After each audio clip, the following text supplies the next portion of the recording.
Hi, welcome back to my channel, Beautiful Minutia. If you're new here, my name is Tiffany, and today I'm going to talk about my favorite books that I read in 2021. Before I dive into the actual list, I want to go over some of my stats for the books that I read.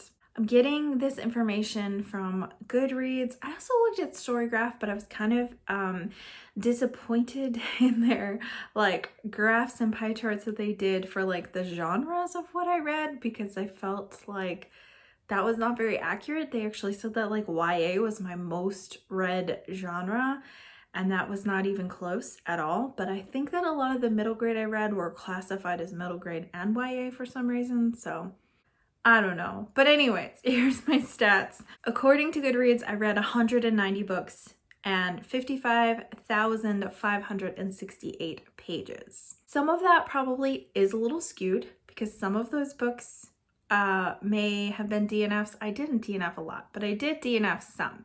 So I know I didn't quite read that number of pages. Also, out of the 190 books listed here, that includes short stories. And according to my calculations, I'm pretty sure I read 23 short stories. So it looks a little more impressive than it is. I'm going to go ahead. I actually made a pie chart because I'm cool like that. I counted the number of each type of book that I read. If you saw my classics ranking video, you already know that I read 34 classics, but that was not my highest genre. My highest was actually middle grade, and I counted classic middle grades within that, even though I probably could have counted them as classics as well.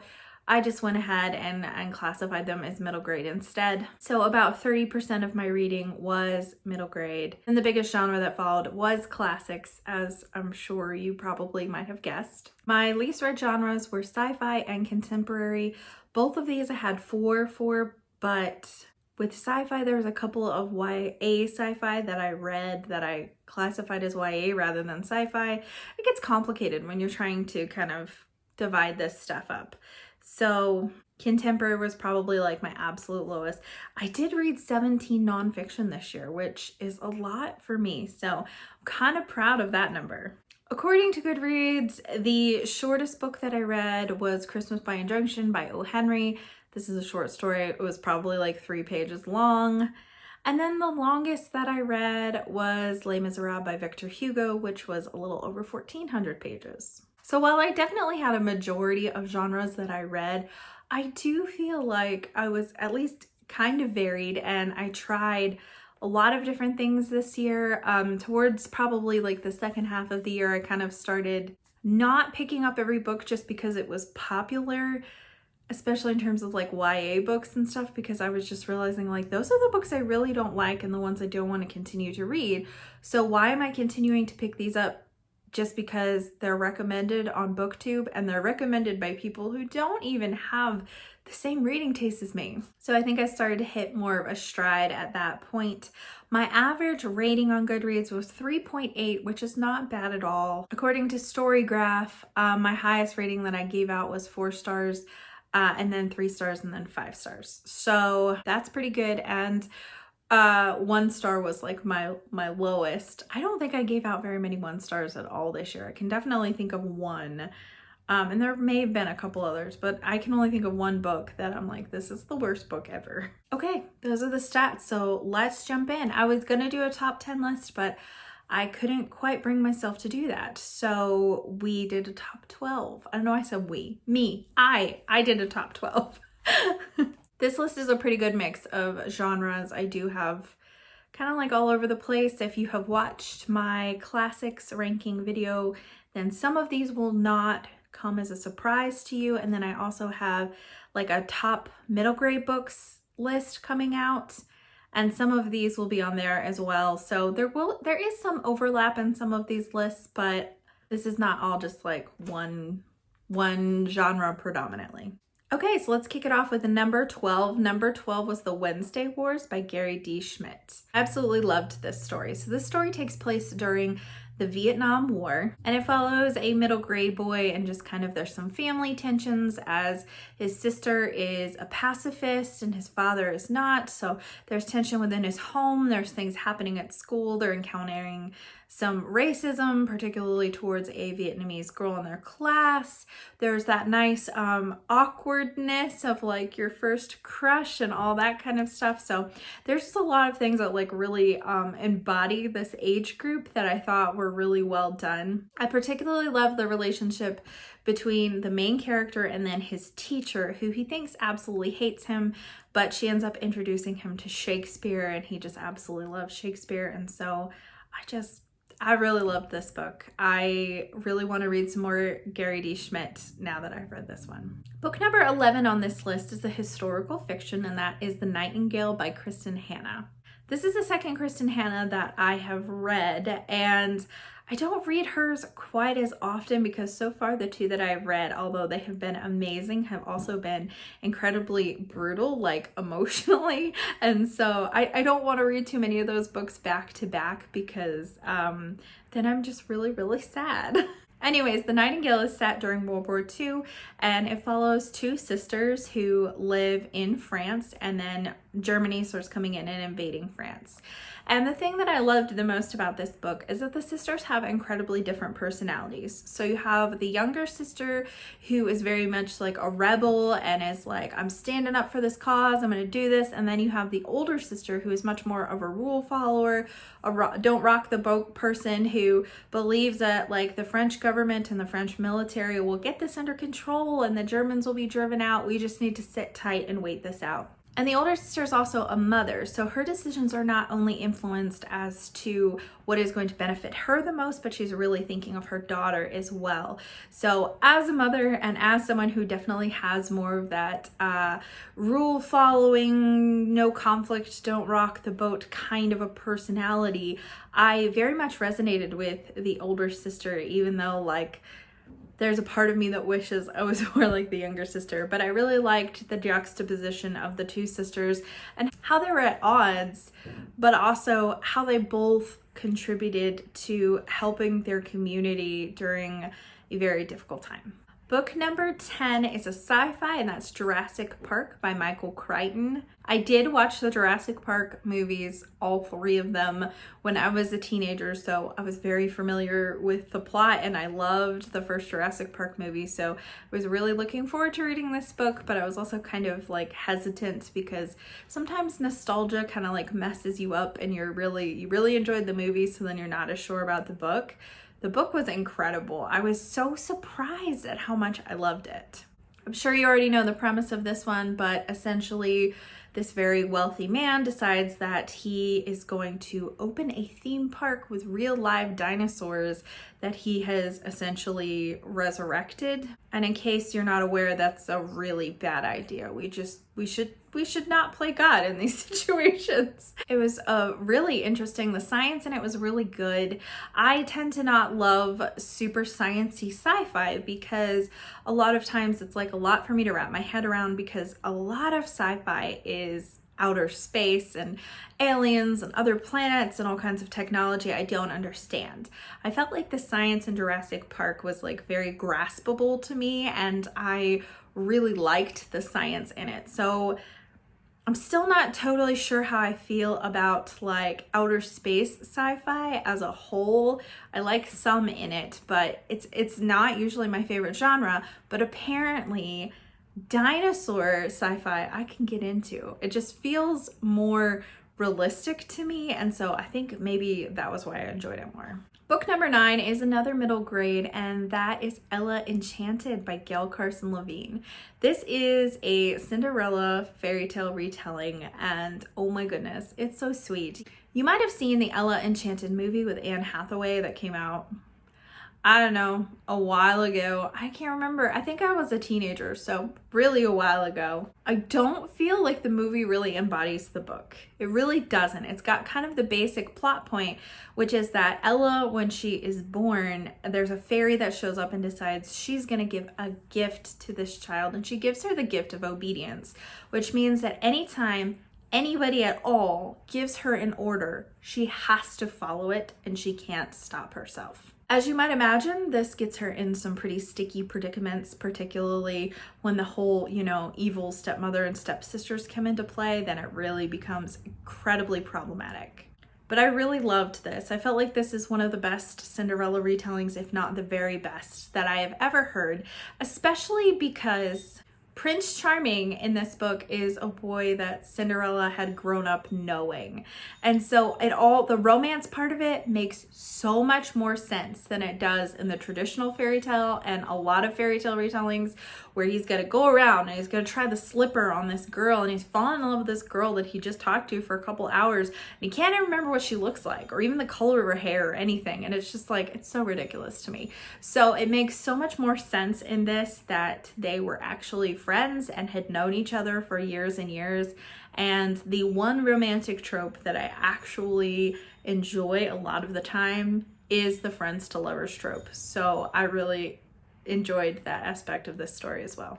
Book number 8. So now we are traversing into some classics territory, although not all the books from here on out are classics, but quite a few of them are. So number 8 is Northanger Abbey by Jane Austen. Oh my goodness, I love this so much. I feel like this is a very underrated Austen. Like everyone talks about Pride and Prejudice and Sense and Sensibility and Emma, and those are like the 3 big ones that everyone loves. I am on my way to reread all of Jane Austen's works because the only one that I have read as an adult is Pride and Prejudice, and then the other ones I hadn't read since high school. So this year I read Sense and Sensibility and Northanger Abbey, which actually was the only one of Jane Austen's major novels that I hadn't previously read. And it's amazing. Like, you've got that classic Austen humor, you've got the interesting / sometimes incredibly awkward social situations, but the protagonist is a lot of fun. She's really obsessed with Gothic novels, and so she kind of lets her imagination get the better of her at times. She's also incredibly trusting and just like loves everyone, which ends up not being the best thing. But the love interest in Northanger Abbey is absolutely the best. He's really witty, he's fun. He's not like this cold, standoffish love interest like when you think of like Darcy, and even to extent like Colonel Brandon in Sense and Sensibility, where they're kind of like off over here and then they get kind of pulled in at the end. Henry Tilney's not like that. There's an instant spark, and it's not just because they find each other attractive. They have some like really good conversations about books and some very witty banter. And then she's not spending the whole book wondering if he actually hates her or if she loves or hates him. I don't know. I liked this setup a lot better than a lot of other Jane Austen novels. Will this go on to be my favorite Jane Austen novel of all time? I don't know. I'm gonna have to reread some others first before I can make a call on that, but it's definitely one of my favorites and one I'm already looking forward to rereading. Book number 7 is another classic, and that's Anne of Green Gables / Anne of Avonlea. I'm putting them together. I read both of these aloud to my daughter this year, and they're just both so wonderful. I really probably love them both equally. Maybe I love Anne of Green Gables a tiny bit more. My daughter says she likes Anne of Avonlea a tiny bit more. So they're both really wonderful though. They were rereads for me because I had read, I think, the whole series when I was like a preteen / early teen, but had not read them since. And it was so sweet to reread and introduce my daughter to them at the same time. You're probably pretty familiar with this plot too, but in case you're not, Anne is an orphan who gets adopted by an older brother and sister who think they're adopting a boy to help them out on their farm, but they somehow end up with this little girl, Anne Shirley, who is the most theatrically dramatic, optimistic, and book-loving child that ever lived, and she's just so much fun, and she gets herself in a lot of scrapes, which are hilarious, but there's a lot of really heartwarming, wonderful things to be found in this as well. Again, lots of optimism, lots of really great quotes, and just beautiful found family stories. Book number 6 is a nonfiction that I actually read pretty recently, and that is Just Mercy by Brian Stevenson. I just completed this book in December, so this is like one of the newest additions to this list. So I don't want to go on and on about it because I have talked about it recently, but I guess the Cliff Notes version is that this is written by a lawyer who started the Equal Justice Initiative, where basically he defends people who have been wrongly imprisoned and put on death row. So the book is mainly following the Walter McMillian case, where he's trying to exonerate this man who has been falsely accused. But he talks at length about just the issues in our prison system and our justice system in the United States. And so it's one that I really think that everyone should read if you live in the United States. A loud motorcycle. Because it had a lot of information that I didn't know, that I hadn't really heard before. And so I'm really, really glad that I read it. Book number 5 is The Great Divorce by C.S. Lewis. This is one I read over the summer, and it was one of the last C.S. Lewis fiction works that I had not yet read. And a lot of people had told me it was one of their favorites, and I can see why. Like, it is absolutely incredible. It is basically C.S. Lewis in the book has a dream that he gets on this bus and goes to heaven, and that's kind of all I can really tell you about the story, because there's just so much truth and good stuff interwoven in there that's like really difficult to explain. It was one of my husband's favorite books that he read in 2020, so he picked it for me to read in 2021, and I'm so glad that I did. It was so good, and I'm already looking forward to rereading it. Number 4 is another nonfiction, and that's All Things Wise and Wonderful by James Herriot. This is book 3 out of his series, I guess. I don't know. There's like 5 books in the series, and this is book 3. I love James Herriot so much. He is my favorite, and I cannot wait to read the next book this spring. I could read them all right in a row, but I kind of like want to space out the goodness, and that's why I have not. I read the first 2 books in 2020, and they were just like a breath of fresh air when I was so stressed out with all the craziness that was 2020. So I'm really glad that I read them. It follows a country vet in England, and it is just really, really beautiful. There's lots of descriptions of the English countryside, lots of stories about animals and people and small town life, and lots of like medical procedures. So if you're like super, super squeamish, maybe you don't want to read this, but it's just so wholesome and so sweet, and I loved it so much. Book 3, James Herriot is like recruited to be a pilot in the Royal Air Force.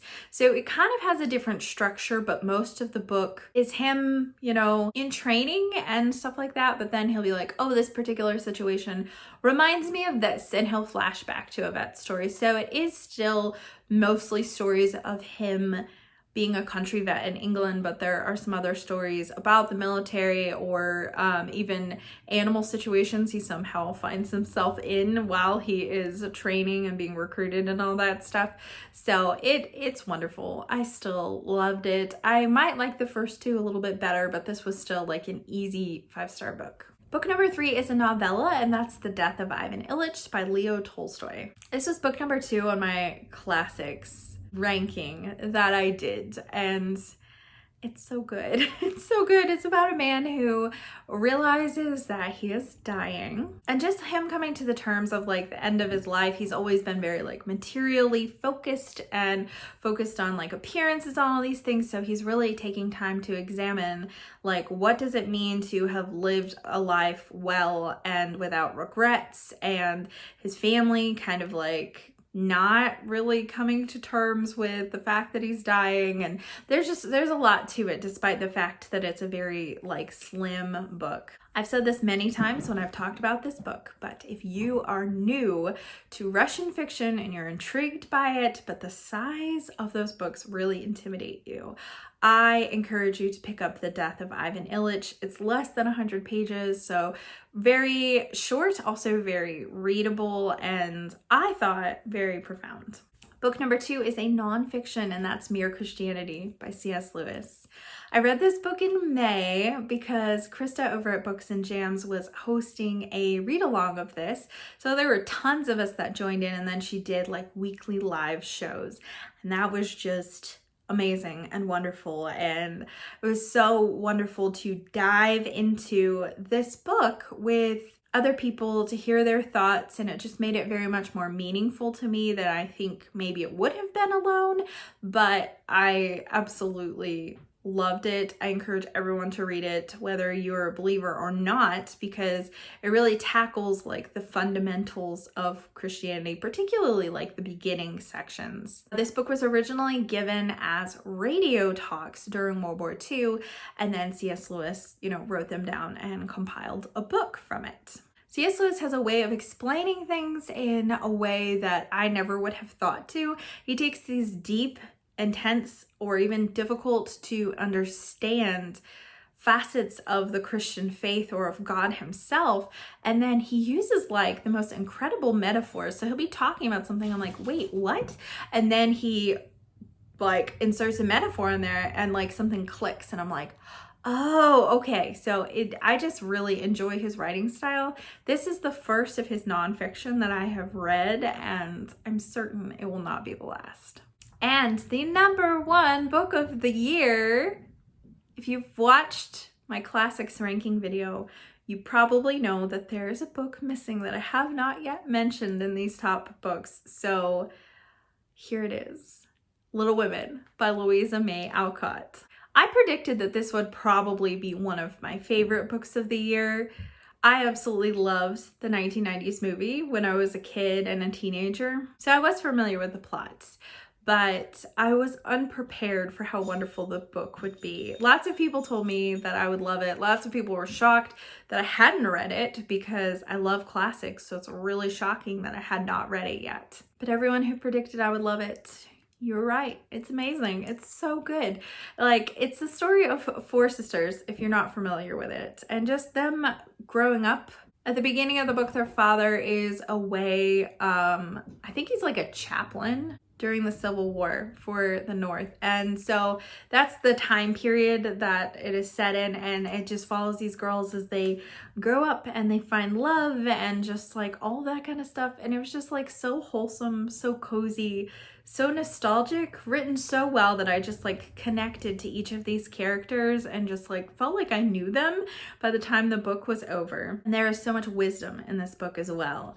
Like Marmee, their mother, is just like incredible, and I want to be that mother to my daughter. She's so wise and loving and kind, and it's just everything about this book was perfect. There's not even like one sentence or anything that I would change in it. I love it so much.